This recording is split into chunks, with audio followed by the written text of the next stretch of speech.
एकदा आम्ही फिरायला गेलो होतो. फिरता फिरता खूप लांब निर्मनुष्य ठिकाणी पोहोचलो. तिथे अचानक एक चुराधारी माणूस आला. मी घाबरलो. मी त्याला प्रतिकार करू शकलो नाही. त्याने माझ्या बायकोवर बलात्कार केला. त्याचा खरा उद्देश होता वाटमारीचा, पण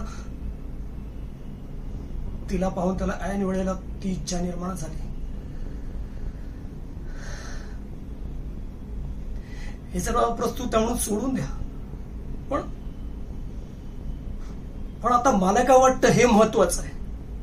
मला वाटतं की ती माझी बायको राहू शकत नाही, म्हणून ती जिवंत राहणं मला अपमानास्पद वाटू लागलं. आणि म्हणून मी तिचा खून केला.